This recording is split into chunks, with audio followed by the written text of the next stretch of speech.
this workshop has an historic value and more in the city, of course, because it revived the technique, and that's why we're considered a very important workshop in here. So please take a look around, and after that, I'm gonna take you to the paintings area. Okay.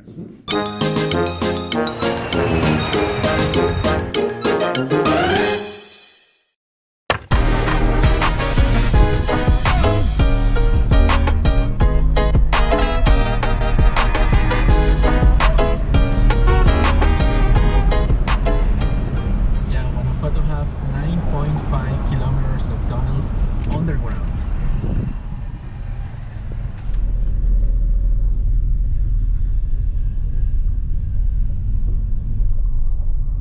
When they make? In 1915. Right. The reason was because Guanajuato overflowed in 1905. Oh. Yeah. The flooding and water go here. Yeah.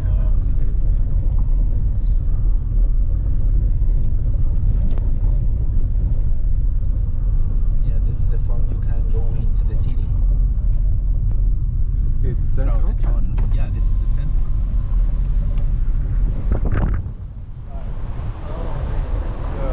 I don't like.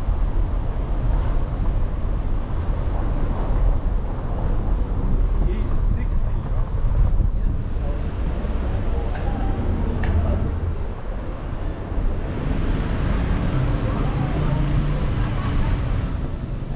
Oh no?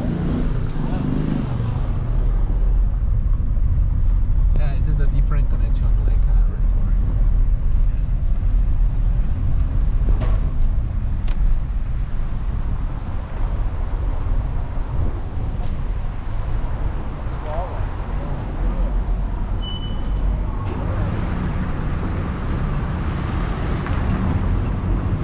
Oh.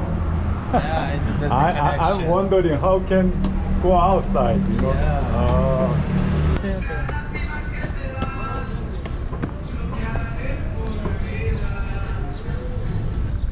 Are from the States.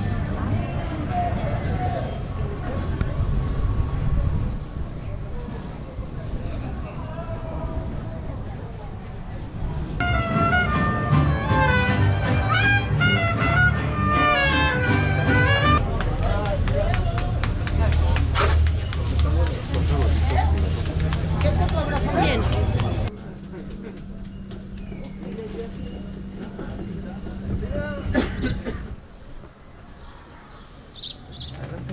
¿Cómo está? Sí, es que traigo las también. Hi. Hey, how are you? Well, welcome, please.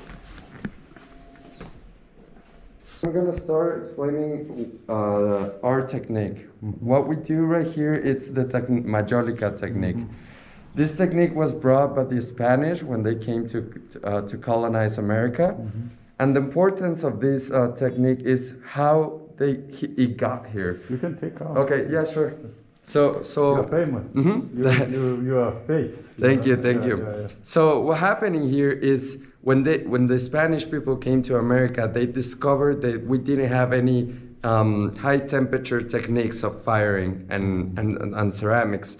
So they established in here in Puebla, in Guanajuato, and in Aguascalientes. The difference between the ceramics that we do in Guanajuato and in Puebla, it's in Puebla there were more influence in the Chinese technique. So the Talavera, as you can see, they use a lot of blue and the strokes are quite different. So in here, what Majolica tried to do, and more in Guanajuato, they try to represent the day-to-day life. So you can see many scenarios with animals, weddings, some in different places they do, I don't know, some cooking or different scenarios. So you can see some charros, some horse riding, everything like that.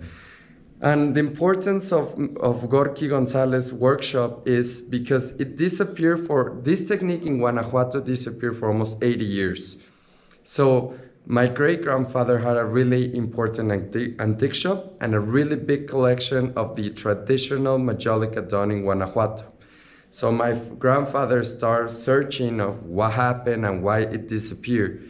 So after his research, he revived the technique. That's why he was awarded with the Traditional Popular Arts.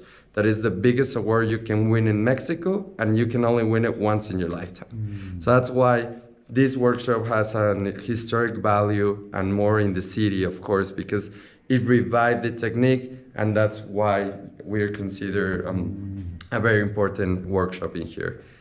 So please take a look around, and after that, I'm gonna take you to the paintings area. Okay.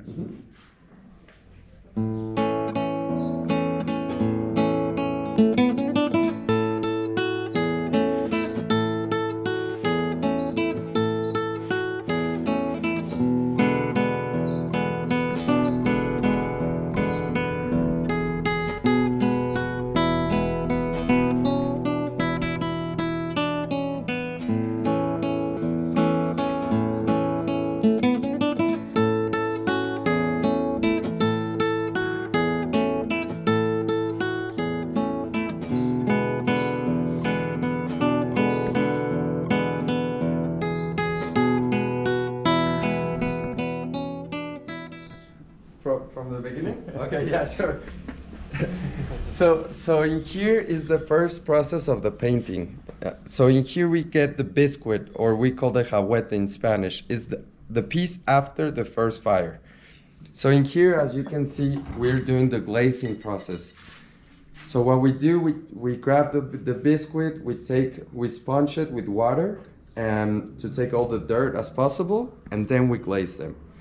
After we glaze them, we have to wait and let it dry the piece to take out the imperfections. As you can see in here, all the pieces, when they come out, it has some imperfections like this one, or something has some tears. So we have to take all that out to make it as perfect as possible. And after we do that, we put a last glaze, but we sprayed it. We use a air pistol. We put the glaze and we sprayed it to make it as even as possible, the piece with the glaze. So after that, we come to the painting area. So in here it's the painter's area. In here, one of the I would say advantage that we have in here, it's all of our pieces are each one made one by one, and it's hand painted. So it's very easy for us and for some customers to customize orders. So for example, in this case, he's gonna paint a platter that it's for a graduation gift. Oh. Okay. So one person asked us, or a customer asked us to make this plate. So we are able to make all type of custom orders. Also, one thing I would say that it's really important about our workshop is we try to make the pieces at the most traditional way as possible.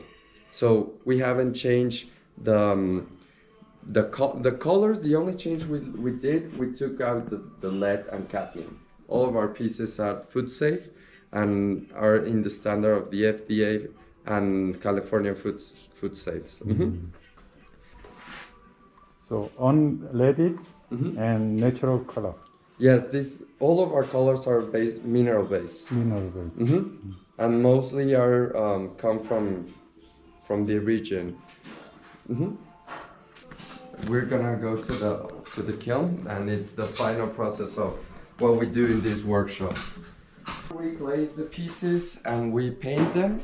We have to put them in the kiln or in the oven. So the most difficult part of here, we have to be very careful for the pieces not to touch each other, because when we fire them, it's gonna stick together, and we have to or even remake the piece or separate it and fire them.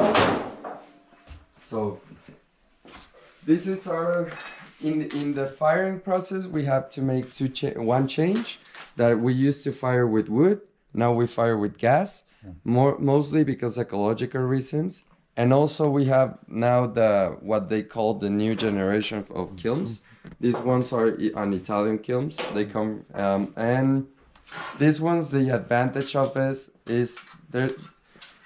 Everything's done by a computer, by a system, and these ones make like a turbulence inside. So we use air and gas to make the airflow and the heat pretty evenly inside the oven or the kiln.